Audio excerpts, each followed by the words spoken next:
Good morning students. First अपने को unit हैगी तुहाडे कोल इलैक्ट्रोस्टैटिक। उसका फस्ट चैप्टर आप स्टार्ट करन जा रहे हैं इलैक्ट्रोस्टैटिक चार्जिस। उस तुहाडे कोल जिहड़ी फस्ट डेफिनेशन हैगी है इलैक्ट्रोस्टैटिक्स। इलैक्ट्रोस्टैटिक्स की है अपने को ब्रांच ऑफ फिजिक्स जिहड़ी की कर रही है डील कर रही है स्टडी ऑफ चार्जिस। जो अपने को चार्ज की है रैसट पोजीशन के उपर है उसकी स्टडी कर रही है जिहड़ी फिजिक्स उसनूं आपां की कह रहे हैं इलैक्ट्रोस्टैटिक। नैक्सट डेफिनेशन हैगी तुहाडे कोल चार्ज की। चार्ज की है is something possessed by material object. Material object ने की है कुछ इहो जिहा पोजैस किया होया जिस दे नाल अपने जिहड़े इलैक्ट्रिकल फोर्स है उन्हां नूं की कर सकते हो एग्जर्ट कर सकते। नैक्सट है conductor insulator and dielectrics. Conductor अपने को की है एक एवें दे सबसटांस है ਜਿਹੜੇ ਕੀ ਕਰ ਰਹੇ ਇਲੈਕਟ੍ਰਿਕ ਚਾਰਜ ਨੂੰ ਕੰਡਕਟ ਕਰ ਰਹੇ ਆ। ਉਸ ਦੀ ਐਗਜ਼ਾਮਪਲ ਹੈਗੀ ਤੁਹਾਡੇ ਕੋਲ ਸਿਲਵਰ। ਇੰਸੂਲੇਟਰ ਆਪਣੇ ਕੋਲ ਐਵੇਂ ਦੇ ਮਟੀਰੀਅਲ ਹੈ ਜਿਹੜੇ ਇਲੈਕਟ੍ਰਿਸਿਟੀ ਨੂੰ ਕੰਡਕਟ ਨਹੀਂ ਕਰ ਰਹੇ। ਉਸ ਦੀ ਐਗਜ਼ਾਮਪਲ ਹੈਗੀ ਤੁਹਾਡੇ ਕੋਲ ਗਲਾਸ ਐਂਡ ਰਬੜ। ਇੰਸੂਲੇਟਰ ਆਪਣੇ ਕੋਲ ਕੀ ਡਾਈਲੈਕਟ੍ਰਿਕਸ ਹੈਗੇ ਜਿਹੜੇ ਇੱਕ ਤਰੀਕੇ ਨਾਲ ਆਪਣੇ ਕੋਲ ਇੰਸੂਲੇਟਰ ਮਟੀਰੀਅਲ ਹੀ ਹੈਗੇ ਆ ਜਿਹੜੇ ਕੀ ਕਰਨਗੇ ਇਲੈਕਟ੍ਰਿਕ ਇਫੈਕਟ ਨੂੰ ਟਰਾਂਸਮਿਟ ਕਰ ਰਹੀ ਹੈ। ਉਸ ਤੋਂ ਬਾਅਦ ਤੁਹਾਡੇ ਕੋਲ ਹੈਗਾ ਚਾਰਜ ਬਾਈ ਇੰਡਕਸ਼ਨ। ਚਾਰਜਿੰਗ ਬਾਈ ਇੰਡਕਸ਼ਨ ਇੱਕ ਐਵੇਂ ਦਾ ਮੈਥਡ ਹੈ ਜਾਂ ਫਿਨੋਮੀਨਾ ਆਪਾਂ ਕਹਿ ਸਕਦੇ ਹਾਂ ਜਿਸ ਦੇ ਵਿੱਚ ਆਪਾਂ ਕੀ ਕਰਨਾ ਹੈ ਕੋਈ ਵੀ ਤੁਹਾਡੇ ਕੋਲ ਅਨਚਾਰਜ ਬੋਡੀ ਹੈ ਉਸ ਦੇ ਨੀਅਰ ਆਪਾਂ ਕੋਈ ਚਾਰਜ ਬੋਡੀ ਨੂੰ ਲੈ ਕੇ ਆਉਣਾ ਹੈ। ਉਹਨਾਂ ਦੇ ਵਿਚਕਾਰ ਡਾਇਰੈਕਟ ਕੰਟੈਕਟ ਨਹੀਂ ਹੋਣਾ ਚਾਹੀਦਾ, ਸਿਰਫ ਨੀਅਰ ਹੀ ਲੈ ਕੇ ਆਉਣਾ ਤਾਂ ਜੋ ਆਪਾਂ ਅਨਚਾਰਜ ਜਿਹੜੀ ਬੋਡੀ ਹੈ ਉਸਨੂੰ ਕੀ ਕਰ ਸਕੀਏ ਚਾਰਜ ਕਰ ਸਕੀਏ। ਇਸ ਜਿਹੜਾ ਫਿਨੋਮੀਨਾ ਉਸਨੂੰ ਆਪਾਂ ਕੀ ਕਹਿ ਸਕਦੇ ਹਾਂ ਚਾਰਜਿੰਗ ਬਾਈ ਇੰਡਕਸ਼ਨ। ਹੁਣ ਸਪੋਜ਼ ਆਪਾਂ ਅਗਰ ਇਹ ਸਫੀਅਰ ਦੀ ਗੱਲ ਕਰੀਏ ਫਸਟ ਆਪਣੇ ਕੋਲ ਜਿਹੜਾ ਬੀ ਸਫੀਅਰ ਹੈ ਉਸ ਦੇ ਉੱਪਰ ਕੋਈ ਚਾਰਜ ਨਹੀਂ ਹੈਗਾ। ਸੈਕਿੰਡ ਸਟੈਪ ਦੇ ਵਿੱਚ ਆਪਾਂ ਇੱਕ ਰੋਡ ਹੈ ਉਸ ਦੇ ਨੀਅਰ ਲੈ ਕੇ ਆਉਣੀ ਆ। ਰੋਡ ਦੇ ਉੱਪਰ ਚਾਰਜ ਕਿਹੜਾ ਹੈਗਾ ਪੋਜ਼ੀਟਿਵ ਚਾਰਜ। ਹੁਣ ਜਦੋਂ ਆਪਾਂ ਇਹ ਰੋਡ ਨੂੰ ਨੀਅਰ ਲੈ ਕੇ ਆਏ ਤਾਂ ਬੀ ਦੇ ਜਿਹੜੇ ਆਪਣੇ ਕੋਲ ਫ੍ਰੀ ਇਲੈਕਟ੍ਰੋਨਸ ਹੋਣਗੇ ਉਹ ਕੀ ਹੈ ਪੋਜ਼ੀਟਿਵ ਚਾਰਜ ਨਾਲ ਅਟਰੈਕਟ ਹੋਣ ਦੇ ਕਾਰਨ ਇਹ ਵਾਲੀ ਜਿਹੜੀ ਸਾਈਡ ਹੈ ਉਸ ਦੇ ਉੱਪਰ ਨੈਗੇਟਿਵ ਚਾਰਜ ਸਪਰੈਡ ਹੋ ਜਾਏਗਾ ਤੇ ਇਹ ਵਾਲੀ ਸਾਈਡ ਦੇ ਉੱਪਰ ਆਪਣੇ ਕੋਲ ਕੀ ਆ ਜਾਊਗਾ ਪੋਜ਼ੀਟਿਵ ਚਾਰਜ। ਹੁਣ ਅਗਰ ਆਪਾਂ ਇਹ ਵਾਲਾ ਜਿਹੜਾ ਸਫੀਅਰ ਆ ਉਸ ਨੂੰ ਗਰਾਊਂਡ ਕਰ ਦਾਂਗੇ ਦੈਨ ਇਹ ਜਿਹੜੀ ਨੈਗੇਟਿਵ ਚਾਰਜ ਆ ਉਸਨੇ ਕੀ ਕਰ ਲੈਣਾ ਪੋਜ਼ੀਟਿਵ ਚਾਰਜ ਨੂੰ ਨਿਊਟਰਲਾਈਜ਼ ਕਰ ਦੇਣਾ। ਨਿਊਟਰਲਾਈਜ਼ ਹੋਣ ਦੇ ਨਾਲ ਆਪਣੇ ਕੋਲ ਜਿਹੜਾ ਸਫੀਅਰ ਆ ਉਸ ਦੇ ਉੱਪਰ ਕਿਹੜਾ ਚਾਰਜ ਰਹਿ ਜਾਏਗਾ ਸਿਰਫ ਨੈਗੇਟਿਵ ਚਾਰਜ। ਹੁਣ ਅਗਰ ਆਪਾਂ ਇਸ ਜਿਹੜਾ ਸਫੀਅਰ ਆ ਉਸ ਨੂੰ ਗਰਾਊਂਡ ਤੋਂ ਹਟਾ ਦਾਂਗੇ ਦੈਨ ਆਪਣੇ ਕੋਲ ਚਾਰਜ ਕਿਹੜਾ ਹੈਗਾ ਨੈਗੇਟਿਵ ਚਾਰਜ ਸਫੀਅਰ ਦੇ ਉੱਪਰ। ਅਗਰ ਆਪਾਂ ਇਹ ਕੀ ਕਰੀਏ ਇਹ ਜਿਹੜੀ ਰੋਡ ਆਪਾਂ ਨੀਅਰ ਲੈ ਕੇ ਆਏ ਆ ਉਸ ਨੂੰ ਆਪਾਂ ਹਟਾ ਦਈਏ ਇਹ ਸਟੈਪ ਦੇ ਵਿੱਚ ਦੈਨ ਆਪਣੇ ਕੋਲ ਜਿਹੜਾ ਸਫੀਅਰ ਹੈ ਉਸ ਦੇ ਉੱਪਰ ਕੀ ਹੋ ਜਾਊਗਾ ਪੂਰੇ ਦੇ ਉੱਪਰ ਨੈਗੇਟਿਵ ਚਾਰਜ ਕੀ ਹੋ ਜਾਣਾ ਸਪਰੈਡ ਹੋ ਜਾਣਾ। ਇਹ ਜਿਹੜਾ ਮੈਥਡ ਹੈ ਇਸ ਨੂੰ ਆਪਾਂ ਕੀ ਕਹਿ ਸਕਦੇ ਹਾਂ ਚਾਰਜਿੰਗ ਬਾਏ ਇੰਡਕਸ਼ਨ। ਉਸ ਤੋਂ ਬਾਅਦ ਤੁਹਾਡੇ ਕੋਲ ਹੈਗਾ ਕੁਆਂਟਾਈਜੇਸ਼ਨ ਆਫ ਇਲੈਕਟ੍ਰਿਕ ਚਾਰਜ। ਇਹ ਕੀ ਹੈ ਇੱਕ ਚਾਰਜ ਦੀ ਇੱਕ ਐਵੇਂ ਦੀ ਪ੍ਰੋਪਰਟੀ ਹੈ ਜਿਸ ਦੇ ਵਿੱਚ ਆਪਾਂ ਕੀ ਕਹਿ ਸਕਦੇ ਹਾਂ ਵੀ ਕਿਸੇ ਵੀ ਬੋਡੀ ਦਾ ਜਿਹੜਾ ਚਾਰਜ ਹੈ ਸਪੋਜ਼ ਕਿਊ ਉਹ ਕੀ ਹੈ ਆਪਣੇ ਕੋਲ ਇਜ਼ ਇਕੁਅਲਸ ਟੂ ਹੈਗਾ integral multiple of basic unit of charge of an electron or proton. ਹੁਣ ਸਪੋਜ਼ ਕੋਈ ਵੀ ਆਪਣੇ ਕੋਲ ਬੋਡੀ ਹੈਗੀ ਹੈ ਠੀਕ ਹੈ ਬੋਡੀ ਦੇ ਉੱਪਰ ਜਿਹੜਾ ਚਾਰਜ ਹੈ ਉਹ ਆਪਾਂ ਕਿਊ ਉਸ ਦੀ ਵੈਲਿਊ ਕੈਲਕੂਲੇਟ ਕਰਾਂਗੇ। ਉਹ ਤੁਹਾਡੇ ਕੋਲ ਕਿਵੇਂ ਹੋ ਸਕਦੀ ਹੈ ਇੰਟੈਗਰਲ ਮਲਟੀਪਲ ਐਨ ਇੰਟੂ ਈ। ਇੰਟੈਗਰਲ ਮਲਟੀਪਲ ਹੈਗਾ ਇਹ ਇੰਟੀਜ਼ਰ ਹੈ ਇਹ ਆਪਣੇ ਕੋਲ ਹੈਗੇ basic unit of charge of electron ਜਾਂ ਆਪਣੇ ਕੋਲ ਪ੍ਰੋਟੋਨ।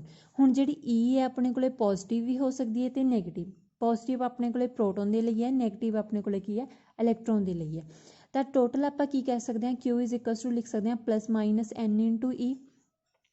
ਹੁਣ ਜੇ ਆਪਣੇ ਕੋਲ ਐਨ ਦੀ ਜਿਹੜੀ ਵੈਲਿਊਜ਼ ਹੈ ਉਸ ਨੂੰ ਆਪਾਂ ਵੇਰੀ ਕਰਾਈਏ ਦੈਨ ਆਪਾਂ ਕੀ ਲਿਖ ਸਕਦੇ ਹਾਂ Q is equals to plus minus 1 e ਠੀਕ ਹੈ Q is equals to plus minus 2 e. ਹੁਣ ਈ ਦੀ ਵੈਲਿਊ ਆਪਣੇ ਕੋਲ ਕਿੰਨੀ ਹੁੰਦੀ ਹੈ 1.6 ਇੰਟੂ 10⁻⁻19 ਕੂਲਮ ਇੰਟੂ 1 ਤਾਂ ਪਲੱਸ ਮਾਈਨਸ ਇਹ ਵਾਲਾ ਆ ਗਿਆ। ਅਗਰ ਆਪਾਂ ਇਸ ਨੂੰ 2 ਨਾਲ ਮਲਟੀਪਲਾਈ ਕਰਾ ਦਾਂਗੇ ਤਾਂ ਤੁਹਾਡੇ ਕੋਲ ਕੀ ਆ ਜੂ ਪਲੱਸ ਮਾਈਨਸ 3.2 ਇੰਟੂ 10⁻19 ਕੂਲਮ ਠੀਕ ਹੈ ਇਹ ਵਾਲਾ ਆ ਗਿਆ। ਇਸ ਤਰੀਕੇ ਨਾਲ ਆਪਾਂ 3 ਪੁੱਟ ਕਰ ਸਕਦੇ ਹਾਂ 4 ਪੁੱਟ ਕਰ ਸਕਦੇ ਹਾਂ ਅਪ ਟੂ ਸੋ ਔਨ ਜਿੰਨਾ ਵੀ ਆਪਾਂ ਚਾਹੀਦਾ। ਹੁਣ ਉਸ ਤੋਂ ਬਾਅਦ ਤੁਹਾਡੇ ਕੋਲ ਹੈਗਾ ਇੱਕ ਛੋਟਾ ਜਿਹਾ ਨਿਊਮੈਰੀਕਲ ਹੈ is a charge of 5.8 into 10⁻18 coulomb is possible. ਆਪਾਂ ਨੂੰ ਚਾਰਜ ਦਿੱਤਾ ਹੋਇਆ ਉਹ ਪੁੱਛ ਰਹੇ ਆ ਵੀ ਇਹ ਪੋਸੀਬਲ ਹੈਗਾ ਈਜ਼ੀਲੀ। ਹੁਣ ਕਿਊ ਕਿਸ ਦੇ ਕੋਲ ਹੈਗਾ ਐਨ ਇੰਟੂ ਈ ਦੇ ਐਨ ਦੀ ਵੈਲਿਊ ਆਪਾਂ ਕੈਲਕੂਲੇਟ ਕਰ ਲਾਂਗੇ ਕਿਊ ਅਪੋਨ ਈ। ਕਿਊ ਦੀ ਵੈਲਿਊ ਆਪਾਂ ਨੂੰ ਦਿੱਤੀ ਹੋਈ ਹੈ ਈ ਦੀ ਵੈਲਿਊ ਆਪਾਂ ਨੂੰ ਪਤਾ। ਤਾਂ n ਦੀ ਵੈਲਿਊ ਆਪਾਂ ਕਿੰਨੀ ਕੱਢ ਸਕਦੇ ਹਾਂ 36.25।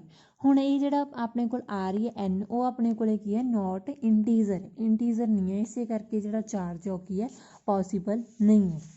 ਉਸ ਤੋਂ ਬਾਅਦ ਹੈਗਾ ਤੁਹਾਡੇ ਕੋਲ ਐਡੀਟਿਵਿਟੀ ਆਫ ਚਾਰਜ।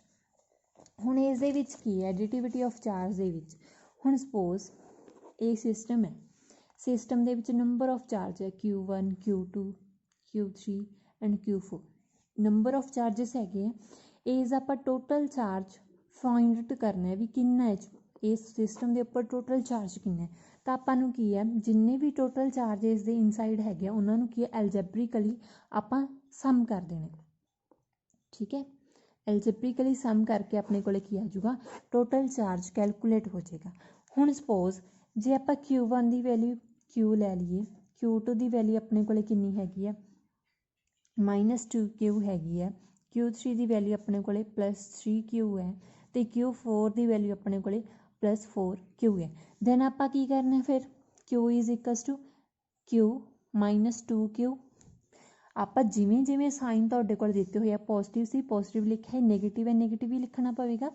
ਹੁਣ 3Q ਆਪਣੇ ਕੋਲ ਪੋਜ਼ੀਟਿਵ ਹੈ ਪੋਜ਼ੀਟਿਵ ਲਿਖਾਂਗੇ ਆਪਾਂ, ਇਹ ਵੀ ਪੋਜ਼ੀਟਿਵ ਹੈ ਤੇ ਇਹ ਵੀ ਪੋਜ਼ੀਟਿਵ ਲਿਖਾਂਗੇ ਤਾਂ ਇਹ ਆਪਣੇ ਕੋਲ ਕੀ ਆ ਜੂਗੀ ਟੋਟਲ ਚਾਰਜ ਆ ਗਏ। ਇਸ ਨੂੰ ਆਪਾਂ ਪ੍ਰੋਪਰਟੀ ਕਿਹੜੀ ਬੋਲ ਰਹੇ ਹਾਂ ਐਡੀਟਿਵਿਟੀ ਆਫ ਚਾਰਜ, ਠੀਕ ਹੈ। ਐਡੀਟਿਵਿਟੀ ਆਫ ਚਾਰਜ, ਚਾਰਜ ਦੀਆਂ ਆਪਣੇ ਕੋਲ 3 ਪ੍ਰੋਪਰਟੀਜ਼ ਹੈ। ਫਸਟ ਆਪਾਂ ਸਟੱਡੀ ਕੀਤੀ ਹੈਗੀ ਕੁਆਂਟਾਈਜੇਸ਼ਨ, ਸੈਕਿੰਡ ਹੈਗੀ ਤੁਹਾਡੇ ਕੋਲ ਐਡੀਟਿਵਿਟੀ ਅਤੇ ਥਰਡ ਹੈਗੀ ਆਪਣੇ ਕੋਲ conservation of charge. Conservation of charge ਦੇ ਅਕੋਰਡਿੰਗ ਆਪਣੇ ਕੋਲ ਕੀ ਹੈ ਕਿਸੇ ਵੀ ਸਿਸਟਮ ਦਾ ਜਾਂ ਕੋਈ ਵੀ ਆਈਸੋਲੇਟਡ ਸਿਸਟਮ ਹੈ ਉਸ ਦਾ ਟੋਟਲ ਚਾਰਜ ਆਪਣੇ ਕੋਲ ਕੀ ਰਹਿਣਾ ਚਾਹੀਦਾ ਕੌਨਸਟੈਂਟ। ਨਾ ਹੀ ਤਾਂ ਆਪਣੇ ਕੋਲ ਚਾਰਜ ਕੀ ਹੈ ਕ੍ਰੀਏਟ ਹੋ ਸਕਦਾ ਅਤੇ ਨਾ ਹੀ ਕੀ ਹੋ ਸਕਦਾ ਡਿਸਟਰੋਏ ਹੋ ਸਕਦਾ। ਹੁਣ ਸਪੋਜ਼ ਇਹ ਵਾਲੀ ਐਗਜ਼ਾਮਪਲ ਕਰਦੇ ਹਾਂ ਆਪਾਂ, ਇੱਕ ਗਾਮਾ ਰੇ ਹੈ, ਗਾਮਾ ਰੇ ਨੇ ਕੀ ਹੈ ਮੈਟਰਲਾਈਜ਼ਸ ਕੀਤਾ, ਮੈਟਰਲਾਈਜ਼ਸ ਕਰਨ ਤੋਂ ਬਾਅਦ ਆਪਣੇ ਕੋਲ ਇੱਕ ਇਲੈਕਟ੍ਰੋਨ ਬਣ ਰਿਹਾ, ਇੱਕ ਤੁਹਾਡੇ ਕੋਲ ਪੋਜ਼ਿਟਰੋਨ ਬਣ ਰਿਹਾ। ਹੁਣ ਇਸ ਦੇ ਉੱਪਰ ਇਲੈਕਟ੍ਰੋਨ 'ਤੇ ਚਾਰਜ ਨੈਗੇਟਿਵ ਹੈ -C, ਪੋਜ਼ਿਟਰੋਨ 'ਤੇ ਚਾਰਜ +E ਹੈ ਤਾਂ -C + E ਤੁਹਾਡੇ ਕੋਲ ਕਿੰਨਾ ਆ ਜਾਊਗਾ total charge E। That means ਆਪਣਾ ਜਿਹੜਾ ਚਾਰਜ ਹੈ ਉਹ ਕੀ ਹੈ ਕੰਜ਼ਰਵ ਰਹਿ ਰਿਹਾ, ਠੀਕ ਹੈ। ਹੁਣ ਸੈਕਿੰਡ ਕਰ ਰਹੇ ਹਾਂ ਆਪਾਂ, ਇੱਕ ਇਲੈਕਟ੍ਰੋਨ ਹੈ ਅਤੇ ਇੱਕ ਪੋਜ਼ਿਟਰੋਨ, ਦੋਨਾਂ ਨੇ ਕੀ ਹੈ ਐਨਾਹਾਈਲੇਟ ਕੀਤਾ ਤਾਂ ਆਪਣੇ ਕੋਲ 2 ਗਾਮਾ ਪ੍ਰੋਡਿਊਸ ਹੋ ਗਏ। 2 ਗਾਮਾ ਦੇ ਉੱਪਰ ਚਾਰਜ ਆਪਣੇ ਕੋਲ ਕਿੰਨੇ ਹੈਗੇ 0 ਤਾਂ ਚਾਰਜ ਆਪਣਾ ਕੀ ਰਹਿ ਰਿਹਾ ਕੌਨਸਟੈਂਟ ਰਹਿ ਰਿਹਾ। ਨੈਕਸਟ ਹੈਗਾ ਤੁਹਾਡੇ ਕੋਲ ਚਾਰਜ ਅਤੇ ਜਿਹੜਾ ਮਾਸ ਹੈ ਉਸ ਆਪਾਂ ਕੀ ਕਰਨਾ ਕੰਪੈਰੀਜ਼ਨ ਕਰਨਾ। ਫਸਟ ਆਪਣੇ ਕੋਲ ਜਿਹੜਾ ਚਾਰਜ ਹੈ ਪੋਜ਼ੀਟਿਵ ਹੋ ਸਕਦਾ ਨੈਗੇਟਿਵ ਹੋ ਸਕਦਾ 0 ਹੋ ਸਕਦਾ, ਬਟ ਜਿਹੜੀ ਮਾਸ ਹੈ ਆਪਣੇ ਕੋਲ ਪੋਜ਼ੀਟਿਵ ਕੁਆਂਟਿਟੀ ਹੈ।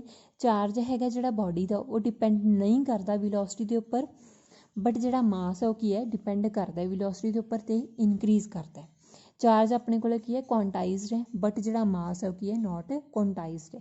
ਇਲੈਕਟ੍ਰਿਕ ਚਾਰਜ ਹਮੇਸ਼ਾ ਆਪਣੇ ਕੋਲ ਕੌਨਸਟੈਂਟ ਰਹਿਣਾ ਚਾਹੀਦਾ, ਕੌਨਸਟੈਂਟ ਹੀ ਰਹੂ ਅਤੇ ਮਾਸ ਆਪਣੇ ਕੋਲ ਕੀ ਹੈ ਨੋਟ ਕੰਜ਼ਰਵਡ ਹੈ। ਫੋਰਸ ਹੈ ਜਿਹੜੀ 2 ਚਾਰਜਸ ਦੇ ਵਿਚਕਾਰ ਉਹ ਅਟਰੈਕਟਿਵ ਹੋ ਸਕਦੀ ਹੈ ਰਿਪਲਸਿਵ ਵੀ ਹੋ ਸਕਦੀ ਹੈ।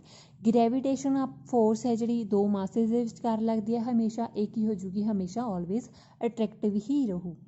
ਅਤੇ ਫੋਰਸ ਹੈ ਜਿਹੜੀ 2 ਚਾਰਜਸ ਦੇ ਵਿਚਕਾਰ ਉਹ ਇਨਵਰਸ ਸਕੇਅਰ ਲਾਅ ਨੂੰ ਵੀ ਫੋਲੋ ਕਰ ਰਹੀ ਹੈ ਅਤੇ ਮਾਸ ਦੇ ਕੇਸ ਦੇ ਵਿੱਚ ਫੋਰਸਿਸ ਹੈਗੀ ਹੈ ਜਿਹੜੀ ਉਹ ਵੀ ਕੀ ਹੈ ਇਨਵਰਸ ਸਕੇਅਰ ਲਾਅ ਨੂੰ ਕੀ ਹੈ ਫੋਲੋ ਕਰ। ਚਾਰਜ ਹੈ ਜਿਹੜਾ ਉਹ ਮਾਸ ਤੋਂ ਬਿਨਾਂ ਐਗਜ਼ਿਸਟ ਨਹੀਂ ਕਰ ਸਕਦਾ, ਬਟ ਜਿਹੜਾ ਮਾਸ ਹੈ ਵਿਦਆਊਟ ਚਾਰਜ ਐਗਜ਼ਿਸਟ ਕਰ ਸਕਦਾ। ਜਿਹੜੇ ਚਾਰਜ ਦੇ ਯੂਨਿਟ ਹੈ ਡਰਾਈਵਡ ਯੂਨਿਟ ਹੈ, ਮਾਸ ਦੇ ਯੂਨਿਟ ਆਪਣੇ ਕੋਲ ਫੰਡਾਮੈਂਟਲ ਯੂਨਿਟ ਹੈ। ਜਿਹੜਾ ਚਾਰਜ ਹੈ ਜਦੋਂ ਐਕਸਲੇਟ ਕਰੇਗਾ ਤਾਂ ਐਮਿਟ ਕਰੇਗਾ ਰੇਡੀਏਸ਼ਨ ਨੂੰ, ਬਟ ਜਿਹੜਾ ਮਾਸ ਹੈ ਜਦੋਂ ਐਕਸਲੇਟ ਕਰੇਗਾ ਉਦੋਂ ਐਮਿਟ ਨਹੀਂ ਕਰੇਗਾ ਰੇਡੀਏਸ਼ਨਸ ਨੂੰ। ਨੈਕਸਟ ਟੋਪਿਕ ਹੈ ਤੁਹਾਡੇ ਕੋਲ ਕੀ ਹੈ ਕੂਲਮਸ ਲਾਅ। ਕੂਲਮਸ ਲਾਅ ਦੇ ਵਿੱਚ ਆਪਣੇ ਕੋਲ ਸਪੋਜ਼ 2 ਪੁਆਇੰਟ ਚਾਰਜਸ ਹੈ, ਠੀਕ ਹੈ 2 ਪੁਆਇੰਟ ਚਾਰਜਸ ਹੈ।